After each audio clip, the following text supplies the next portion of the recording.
from the University of Florida College of Journalism and Communications. You're watching WUFT News at 6.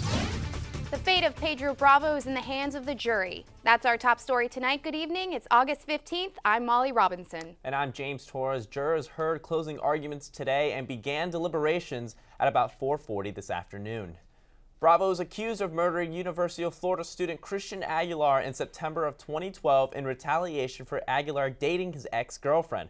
Throughout the trial, the defense has maintained that Bravo didn't kill Aguilar, but only fought with him. Any evidence of a planned murder was just evidence of Bravo's attempt to commit suicide, but the state argued Bravo has changed his mind just way too many times. 6 different phone stories by my count. Rely on your recollection for yours. The first was, Chris has his phone. The second was, it stays in the vehicle with me. The third is, I intended to make it hard for Chris to get home, so I kept it, but I'll give it back. The fourth is, I don't know where the phone is. The fifth, I threw the phone out the window at Southwest 20th Ave and into Hogtown Creek. And he told Angelo he threw it in a pond. The prosecution took about 3 hours for closing arguments. The defense spoke for about half that time, saying there's not sufficient or reliable evidence and testimony to find Bravo guilty. And you look at the evidence and you weigh the credibility of the witnesses, you determine whether or not law enforcement did their job, and you look at Mr. Bravo and his testimony. I think you'll find that the fight did happen at Strites. You find that the law enforcement did nothing to check out whether or not the fight happened at Strites. And when you do that, I think you'll find my client not guilty. And at one point this morning, the defense did make a motion for a mistrial based on a statement made by the prosecution. One of the prosecuting attorneys made reference to the heavy following of the trial on social media. However, Judge James Colaw overruled the request. We are currently waiting for the verdict, and we'll bring it to you as soon as it is announced. And you can continue to follow the story on WUFT.org and also on Twitter on WUFT Pedro Bravo. This morning, a body of a child was found in Live Oak, the same place where 9-year-old Leo Walker went missing. Leo Walker went missing early Wednesday morning. He was last seen near the intersection of Howard Street and Ohio Avenue. Hundreds of volunteers helped the Walker family search for Leo. Last night, crews pumped a nearby pond to look for the boy, and that is where they found the body. This morning around 10 a.m., the body of a young juvenile was discovered in a body of water in the city limits of Live Oak. The body's not been identified. We cannot confirm that it is or is not the body of Leo Walker. Walker's aunt says he doesn't talk because he's autistic. His family says he needs to take medications for his autism. They are worried about his safety and his medical condition. Family and friends held a candlelight vigil last night at the Walker's home. Still no answer as to what killed a 14-year-old Sebastian High School football player. The Alachua County Medical Examiner conducted the autopsy on William Sjogren yesterday, but it did not reveal what killed him. Investigators will now have to wait for the toxicology report before they can give an exact cause of death.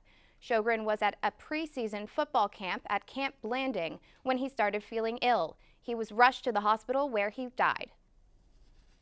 A violent attack on an autistic 16-year-old caught on tape. Now the 18-year-old who carried out the attack is facing child abuse charges. We're about to show you some of the video from the attack. Some viewers might find these images disturbing. Police say the one punching the 16-year-old is Andrew Wheeler. This happened at a party in Okeechobee City that the victim was invited to. According to a report from police, the victim was given alcohol and then told to go outside and fight someone. When he refused, Wheeler was called in, and that's when the beating happened. Police found the victim later lying on the road that night. Life in prison plus 30 years. That's the sentence for a stepmother in Sarasota accused of abusing and killing her 11-year-old autistic stepdaughter. Misty Stoddard had been convicted of first-degree murder and aggravated child abuse. She was accused of abusing her stepdaughter until she died.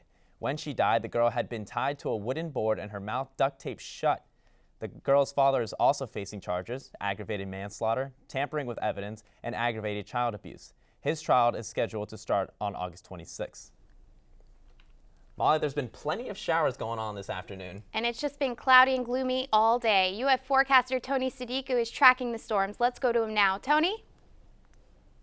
Molly, what storms? We did see them earlier, but they're mostly clearing out as we're heading into the evening. I want to show you radar now. Things are quieting all and around Alachua County. You'll notice just some light rain just south of Ocala and some heavy storms just moving just off to the east of Crescent Beach. But I do want to show you this time lapse of earlier today. You'll notice the clouds stacked up, but not a whole lot of rain moved through parts of Gainesville. But like I mentioned, as we're heading into tonight, things will continue to stay clear, though I can't rule out an isolated shower, a storm, especially just north of High Springs. But temperatures will fall slowly to about 75 by midnight, falling to 73 by 4 a.m. You could notice some patchy fog if you're going to be out in the roadways, but I've got more on your weekend forecast that's coming up. Back to you.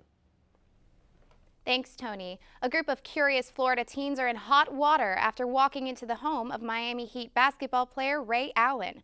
Laura Rodriguez reports the 7 teens entered the house through an unlocked door early Thursday morning. They say they meant no harm and were only trying to see how the NBA star lives. At home with her kids and without her husband, Shannon Walker Allen woke up at 2:30 in the morning to the sound of something unexpected. She heard people walking up the stairs, and that's when she yelled out to them, "What are you doing in my house?" As soon as they heard that, they fled the house. Authorities caught up with the intruders, who said they entered Ray Allen's home through an unlocked door. 7 people, all between 18 and 19 years old, were taken to Coral Gables Police Headquarters for questioning. It stated that they did enter the home. They were there to see where Ray Allen had lived. They honestly thought that he had moved from the house. But Allen hasn't moved anywhere. Police say there was no intent on behalf of the teens to go in and steal anything. Now the Allens must directly file with the state attorney's office if they want to charge them with trespassing. She is terrified to know the fact that somebody was in her house uninvited at 2:30 in the morning. And as for the 7 teens who thought it was a good idea to enter an NBA star's home in the middle of the night, police say they're remorseful. They were crying. They were terrified. As far as they knew, they were going to jail today. Denham says the teens saw a bunch of boxes and furniture covered up in the home and thought Allen had joined LeBron James in leaving the Heat for the Cleveland Cavaliers. Allen, who spent the past 2 seasons with the Heat, is a free agent and hasn't decided where he'll play, retire, or play with another year. Imagine hiring a dog sitter, and then when you return, your dog is gone. And it happened to a family in Boynton Beach who used Craigslist to find a dog sitter while they took a trip to Brazil. They left their 4-year-old pup Fluffy with a woman they thought to be Kayana Morales. But when they came back, no sign of their dog or the woman they hired. It turns out the name was fake. Now police have identified the woman as Shamari Patrick, who lives out of her car. The family has no idea why Patrick would steal their dog. They're just going to ask her to give him back. School is a word that few students want to hear this time of the year, but in many parts of the country, kids will be back in the classroom next week, if not already. NBC's Janet Shamlian reports there's a case of sticker shock over what some moms and dads are calling ridiculously long school supply lists. It's a madhouse in the back-to-school aisle. Why don't you get different ones so you know what's in them? But some parents say it's the schools that have gone mad, with lists of supplies that have never been longer. It seems like it gets more and more and more expensive. I mean, it seems like they're asking for way too much stuff. If parents like Kimberly Brown in Salinas, California bought everything on her child's list, the tab could be as much as $400. Teachers there say the lists are just suggestions. If someone doesn't bring it, there's nothing said to anyone that doesn't bring it. I needed a flash drive, headphones, pencils, scissors. From scissors to sanitizers to staplers, you could stock an office with some of the lists. Crayons, markers. This one for 4th grade calls for 120 pencils. Tennis balls are not an unusual request. Others ask for coffee filters, paper plates, even ice cube trays. Notebooks, backpack, and a lunchbox, of course. Add it up, and K through 12 parents will spend on average more than $100 per student for school supplies, up a significant 12% from last year. Hey, welcome to Twice as Nice. At Tampa's Twice as Nice consignment shop, they're each $1.50. Yeah, like for this one, That's for awesome. example. Parents can buy new or gently used school supplies at a lower cost. These will be perfect. So that brings your total to $33.68. 2 former teachers opened the store after years of spending hundreds of dollars of their own money on supplies. I think people take for granted that it just magically appears in their classroom, but it doesn't. Even kids know that. My mom and dad bought the stuff. School supplies are just the beginning. Add in clothing, shoes, electronics, and the average cost of sending students back to class this year is $669. Well, more is to come on WFT News at 6. Coming up, we're learning more today about some of the issues actor Robin Williams was facing before his death.